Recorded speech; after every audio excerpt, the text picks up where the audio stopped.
আরেকটা হলো এতেকাফ। এর সাহায্যে পাইছে। এতেকাফ কত রমজান থেকে করা উত্তম, এতেকাফ অবস্থায় কি কি করা যায় আর কি কি করা যাবে না একটু জানাবেন। কারণ আমাদের সমাজে এতেকাফ নিয়ে অনেক ভুল শর্ত দেওয়ায় অনেকে ভয় আর এতেকাফ করতে চায় না। ভাইরে, তিনটা ইবাদতের স্বাদ খুব দ্রুততার সাথে বান্দা পায়, নগদে পায়। এর ভিতরে একটা হলো সিজদা, নামাজ। একটু আগে বললাম, যদি সুন্দর করে পড়েন আপনি নগদে স্বাদ পাবেন। একটু লম্বা সিজদা দিয়ে একটু চোখের পানি ফেলায় দেখেন আল্লাহর কাছে, খুব স্বাদ পাবেন, তৃপ্তি পাবেন। আরেকটা হলো এতেকাফ। এতেকাফ সুবহানাল্লাহ, এর সাহায্যে পাইছে তাকে আর কেউ বেঁধে রাখতে পারবে না।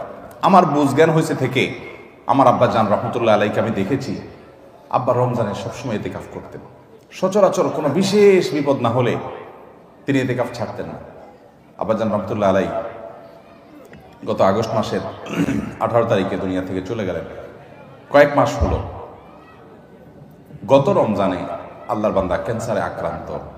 গ্রামের বাড়ি পাঠাইছি আমি, ডাক্তার বলছে অবস্থা ভালো না, লক্ষণ ভালো না, একটু গ্রাম থেকে ঘুরে আসো। আমি গ্রামে পাঠাইছি। উনি গিয়ে মসজিদে এতেকাফ বসে গেছে এবং শেষ দশক পুরাটা মসজিদে এতেকাফ করলেন। মারাত্মক ব্যথা, ক্যান্সারের পেইন। আমি বলছি কিভাবে এতেকাফ বসছে উনি? আম্মা বলে যে উনি এতেকাফ বসছে, উনি বলে যে আমি ভালো আছি, তোমাদের টেনশন করা লাগবে না, এতেকাফ ছাড়া আমি থাকতে পারবো না। শেষ দশক পুরোটা এতেকাফ করলেন। আজকের এই রমজানে আল্লাহর বান্দা কবরের বাসিন্দা। আমি নিজে আলহামদুলিল্লাহ চেষ্টা করি রমজানে এতেকাফ করার, চেষ্টা করি। খুব বিশেষ অসুবিধা না হলে আমার বুঝজ্ঞান হচ্ছে আমি চেষ্টা করি। আমল অন্য আমল করতে পারি না, এটা ছাড়ার চেষ্টা করি না, মানে এটা ছাড়তে চাই না, চেষ্টা করি এটা করার। এতেকাফের নগদ স্বাদ পাওয়া যায় ভাই, অভূতপূর্ব এক স্বাদ। যারা করেছেন তারা জানেন। আল্লাহর ঘরে একটু বসে যান, বসে ইবাদতবন্দি করেন। আপনার ফিল হবে কি জানেন? ফিল হবে গাট্টি বসকা নিয়ে আল্লাহর চৌকাঠে এসে পড়ে গেছে, এরকমটা ফিল হবে, অনুভব হবে, অসম্ভব ভালো লাগা কাজ করবে। বিশেষ করে এই মোবাইল টিপি দুনিয়ার হাজারটা কাজে, ইজি কাজে বিজি থাকার এই সময় 10টা দিনের জন্য আপনি নিজেকে বন্দি করে ফেলেন মসজিদে, অন্যরকম একটা স্বাদ পাবেন। আরেকটা ইবাদতের স্বাদ নগদ পাওয়া যায়, অনেক ইবাদতের স্বাদই নগদ পাওয়া যায়। আমি তিনটা আমার অভিজ্ঞতার আলোকে বলছি। সেটা হলো আরাফাতের ময়দানের দোয়া। আল্লাহ যাদেরকে তৌফিক দিয়েছেন তারা জানেন কি তৃপ্তি, কি স্বাদ, কি ভালো লাগা। সেই দুপুর থেকে দোয়া একদম সূর্য অস্ত যাওয়া পর পর্যন্ত লম্বা সময়, কয়েক ঘন্টা পর্যন্ত চাইতে চাইতে আল্লাহর কাছে মন ভরে চাওয়া যায়, খুব ভালো লাগা কাজ করে। আল্লাহ আমাদেরকে সব ইবাদতের স্বাদ পাওয়ার তৌফিক দান করুন।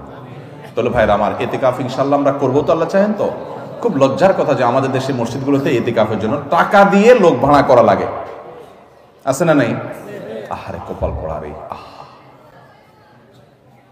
নবী করিম সাল্লাল্লাহু আলাইহি সাল্লাম রমজানের রোজা ফরজ হওয়ার পর থেকে নিয়ে তৃতীয় হিজরিতে, দ্বিতীয় বা তৃতীয় হিজরিতে রমজান রোজা ফরজ হওয়ার পর থেকে নিয়ে তার ওয়াফাতের আগ পর্যন্ত একটি বারের জন্য এতেকাফ ছাড়া থাকেন নাই। যে আমলটা নবী করিম সাল্লাল্লাহু আলাইহি সাল্লামের জীবনে একবারও ছাড়েন নাই, আমরা বেশিরভাগ লোক জীবনে একবারও করি নাই। হাত তোলেন দেখি কারা কারা এতেকাফ করছেন মসজিদ 10 দিন রমজানের শেষ 10 দিন ফুল এতেকাফ করছেন, জীবনে একবার হলেও করছেন। যারা হাত তোলেন দেখেন কয়টা হাত উঠছে, গোনা যাবে না। এর মানে হলো ম্যাক্সিমাম মানুষ আমরা জীবনে একবারও করি নাই। যে আমল আমার নবী সাল্লাল্লাহু আলাইহি সাল্লাম জীবনে কখনো ছাড়েন নাই, সেটা আমি কখনো জীবনে একবারও করি নাই। আরে ভাই, চরম শত্রুর সাথেও তো এরকম বিপরীত থাকে না, সেখানে আপনার নবীর সাথে আপনার এরকম বৈপরীত্য।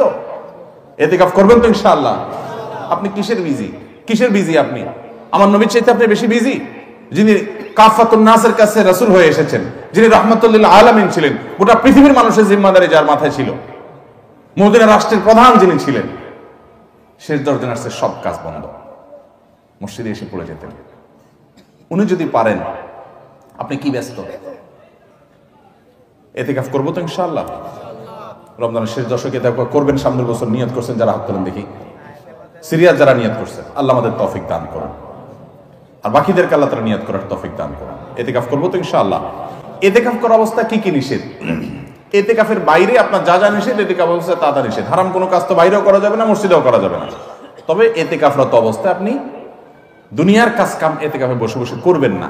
একান্ত যেটা বাধ্য, আপনার ব্যবসা বাণিজ্য অন্যান্য কাজ যেগুলো না করলে নয়, আপনি মসজিদে বসে ওইটার উপর আপনার ডিপেন্ডেন্ট, আপনার চলতে হয়, আপনি জরুরি 2-4টা কাজ করা লাগলো সেগুলো করলেন।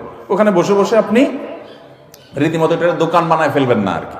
ওখানে বসে দুনিয়াবি প্রয়োজনীয় কাজগুলো আপনি সারতে পারবেন, যেগুলো আপনার জন্য জরুরি সেগুলো আপনি করতে পারবেন। এছাড়া আপনি মসজিদের ভিতরে নিজেকে আবদ্ধ করে ফেলবেন। এটা করবেন হলো 20 রমজান সূর্য অস্ত যাওয়ার আগে আগে মসজিদে ঢুকবেন।